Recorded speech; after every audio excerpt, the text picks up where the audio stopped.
예수 사람이 되신 하나님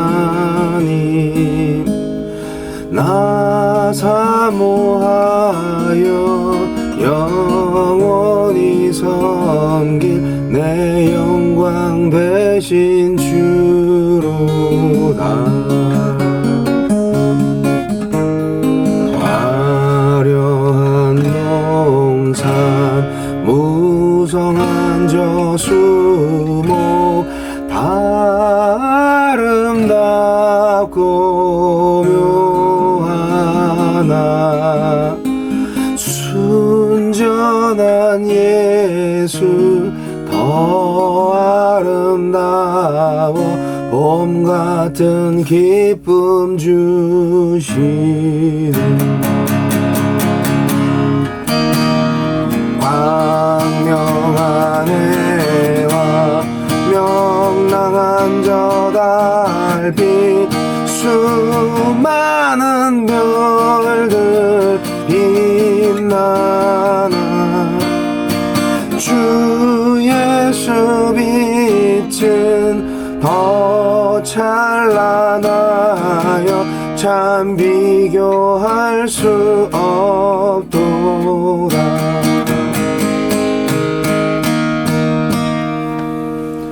아멘.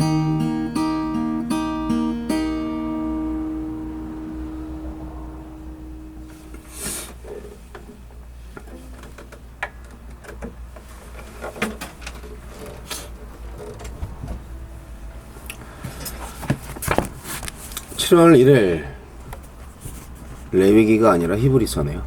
레위기는 나중에 나옵니다. 히브리서 1장 1절로 14절. 네, 아주 중요한 성경 중에 하나인 히브리서. 모든 성경이 다 중요하지만 히브리서는 굉장히 압축적으로 되어 있는, 저자가 누구인지 모르는, 근데 히브리 사람들한테 보내진 편지. 네. 거의 신구약 성경을 압축한 그런 말씀이다라고 생각이 되는데요. 네, 해설 시간에 더 얘기 나누도록 하고, 일단 히브리서 1장 1절로 14절 말씀 보겠습니다.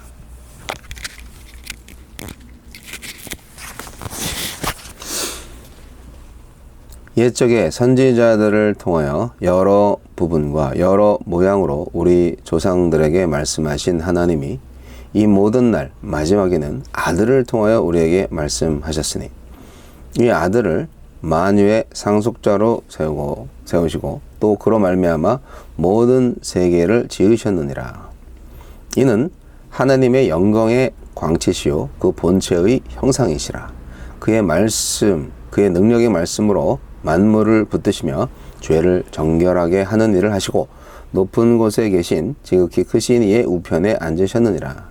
그가 천사보다 훨씬 뛰어남은 그들보다 더욱 아름다운 이름을 기업으로 얻으심이니, 하느님께서 어느 때에 천사 중 누구에게 너는 내 아들이라 오늘 내가 너를 낳았다 하셨으며, 또 다시 나는 그에게 아버지가 되고 그는 내게 아들이 되리라 하셨느냐. 또 그가 맏아들을 이끌어 세상에 다시 들어오게 하실 때에 하나님의 모든 천사들은 그에게 경배할지어다 말씀하시며, 또 천사들에 관하여는 그는 그의 천사들을 바람으로 그의 사역자들을 불꽃으로 삼으시느니라 하셨으되, 아들에 관하여는 하나님이여 주의 보좌는 영영하며 주의 나라의 규는 공평한 규이니이다.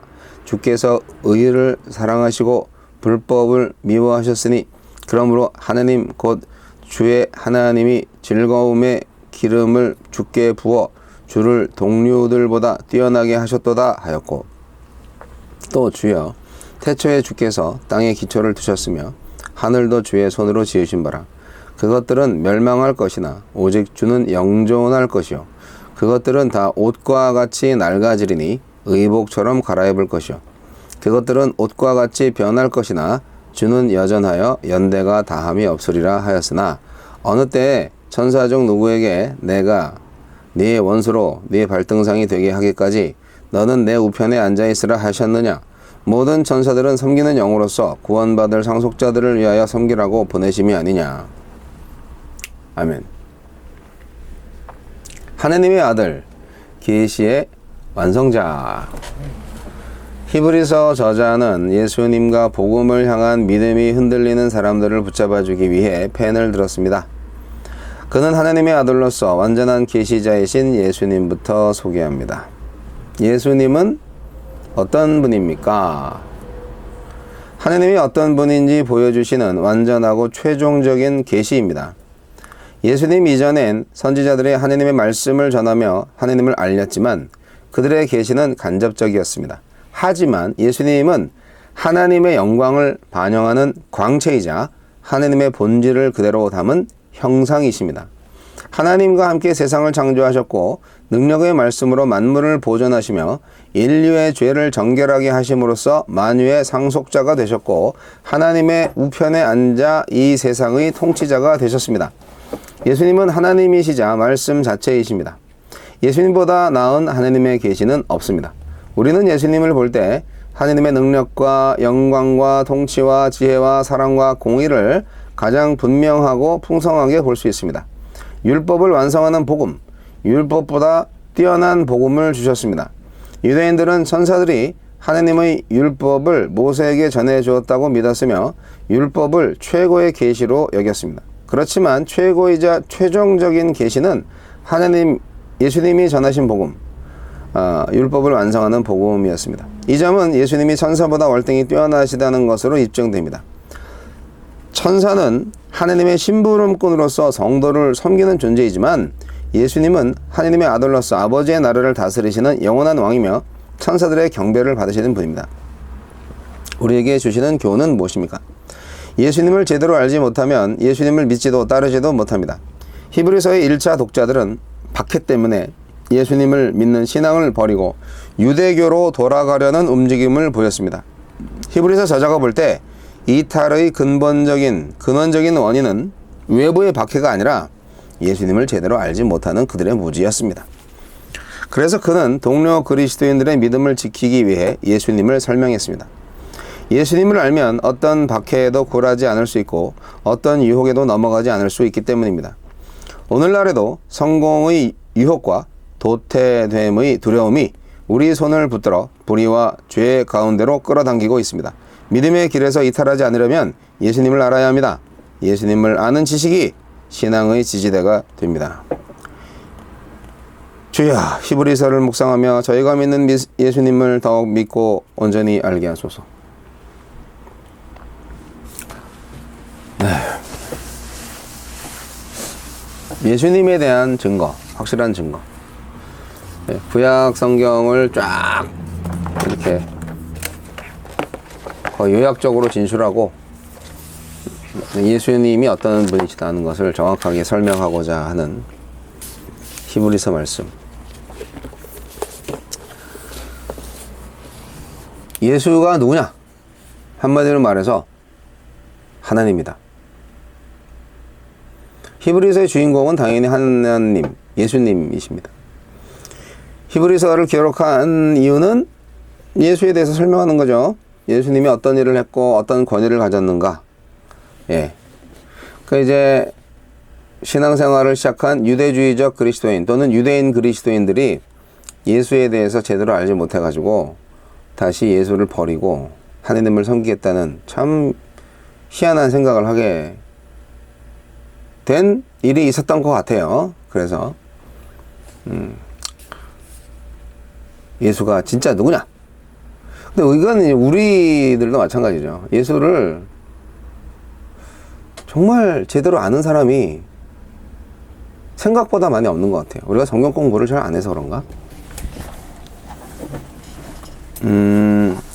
하나님과 예수님 그리고 성령님 이렇게 세 가지로 삼위일체적 하나님에 대해서 이해를 우리가 제대로 하고 있나라는 생각이 드는데요. 예수는 한마디로 얘기해서 인간이 되신 하나님이세요. 근데 그것을 하나님이 아버지로서 이제 예수를 낳았다, 아들을 낳았다. 뭐 인간적으로 생각하면은 안 되죠. 뭐 부인은 누구야 그러면? 하나님의 부인은 누구야? 제우스의 아내는 헤라 여신인데 하나님의 아내는 없나? 네, 뭐 난 모르겠어요. 근데 이것은 시적 표현이죠. 실제로 뭐 이렇게 신들이 인간들처럼 뭐 관계를 해서 성관계를 해서 뭐 아들을 낳았다 이런 건 아니고요. 하나님의 자기 계시로서 신적 표현인 거예요. 그리고 아들이라는 말은 육체적으로 이렇게 뭐 DNA를 전달해서 낳은 어떤 그런 게 아니라 예수님도 사실 성령으로 잉태하셨잖아요. 아들이라는 표현은 이 유대 민족들의 표현상 나와 같은 사람. 왜냐면 아버지를 닮잖아요, 아들이. 그리고 아들이 아버지의 가업을 물려받기도 하고. 그래서 그 아버지의 그 아들이 되는 건데, 그래서 너는 모의 아들이다 라는 말을 하기도 해요. 우리가 그 말의 표현을 잘 이해할 필요가 있어요. 예를 들어서 뭐 너는 우레의 아들이다 그러면 아주 성질 급한 사람을 표현하는 그런 거죠. 마치 베드로처럼. 네. 그렇기 때문에 모의 아들이다, 누구의 아들이다 하는 것은 그와 같은 사람 또는 그의 권위를 가진 사람, 그렇게 표현하는 의미도 있어요. 그래서 예수는 하나님의 아들이다 했을 때 하나님이다 라는 말과 같은 거죠. 예수님의 그 역할 뭐냐? 예수님의 권위 뭐냐? 한마디로 얘기해서 예수님은 우리를 죄에서 구원하신 하나님이십니다. 예수님은 만유의 상속자요, 창조주요, 하나님의 영광의 광채요, 그 본체의 형상이다. 이런 표현 너무 멋있잖아요. 네. 존재했고 존재하는 그 어떤 피조물도 보여주지 못한 하나님을 이 예수를 통해서 볼 수 있고 경험할 수 있다는 것이죠. 그러니까 이게 인카네이션, 예수님의 성육신, 하나님을 볼 수 있다는 놀라운 기독교의 진리죠. 그 당시 사람들은 참 좋았겠다라는 생각이 들어요. 인간이 되신 하나님을 볼 수 있었으니까. 근데 오늘날에도 볼 수 있습니다. 눈을 뜨세요. 영적인 눈을. 자, 예수님은 창조주셨어요. 당연하죠. 하나님이셨으니까. 그래서 이 창조주가 피조세계에 직접 내려오신 거예요. 그래서 피조세계의 문제를 해결해 주셨어요. 바로 인간들의 죄의 문제를 해결해 주셨죠. 인간의 죄를 용서하셨고 그 세상과 인간을 다스리고 계시는 하나님의 통치를 감당을 하신 거죠. 하나님의 대리 통치다라고 말할 수 있지만 예수님 자체가 하나님이기 때문에 뭐 하나님의 통치라고 볼 수 있습니다. 히브리서는 이래서 예수님이 누구인가, 예수의 정체에 대해서, 예수님의 사역에 대해서 아주 압축적으로 잘 표현하고 있는 성경입니다. 사실 히브리서 말씀만 잘 이해하고 이 핵심 메시지만 알아도 신구약을 꿰뚫을 수 있어요. 예. 기독교 신앙의 올바른 그 믿음의 체계를 가질 수가 있다 생각이 듭니다. 히브리서를 사랑해 주세요. 오늘 이제 첫 장에서는 천사보다 뛰어나신 예수님에 대해서 증거하고 있습니다. 천사 하면은 우리가 되게 존경하잖아요. 그리고 신적 권위가 있죠. 근데 그들은 하나님의 신하들이죠. 하나님이 부리시는 영적 존재들인데 2장에도 나오지만 천사보다 뛰어나다 예수님이. 당연하죠. 하나님이신데. 그래서 천사의 역할에 대해서 여러 가지 논쟁이 있었던 것 같아요. 그래서 이제 히브리서 저자는 예수님이 천사보다 훨씬 훌륭한 분이지 그렇게 증거하고 있는 겁니다. 예수님은 하나님의 온전한 계시입니다. 천사들이 아주 중요한 역할을 하지만 어떻게 예수님을 천사하고 비교를 해? 비교할 가치가 안 되는 거죠. 천사가 아주 중요한 일을 하고 천사도 엄청나게 능력이 많은 사람이지만 사람이 아니지, 능력이 있는 존재지만 결코 예수와 비교할 수 없다. 하등 존재다. 예수님은 훨씬 높으신 분이다. 왜? 예수는 하나님의 맏아들로서 아버지의 나라를 다스리는 분이라는 거죠. 아버지의 나라를 다스리는 왕이다 하는 강조점이 있습니다. 예수님은 하나님의 최종 계시자이지만 천사는 하나님의 율법을 받아서 백성들에게 전하는 역할을 하던 존재일 뿐입니다. 네. 예수는 본질상 하나님과 똑같은 존재, 동등한 존재, 변함도 없고 쇠함도 없는 영원한 왕이지만 천사는 하나님의 심부름꾼일 수밖에 없고 하나님이 휙! 훅! 하면은 사라질 존재, 그런 존재입니다. 천사는 누구냐? 성도들을 섬기도록 창조되었습니다. 그러나 예수님은 원수가 다 진멸될 때까지 하나님 우편에 앉아서 다스리는 왕이십니다. 세상에 존재하는 것들의 가치와 그 위상에 대한 바른 이해는 예수님에 대한 바른 이해에서 시작된다는 것을 말씀드리고 싶네요. 제목이 모든 것을 요약합니다. 하나님의 아들 계시의 완성자 예수. 그 예수가 바로 저와 여러분의 하나님이시고 우리의 대제사장이시고 저와 여러분의 친구이시기도 합니다. 예수를 제대로 알아보세요.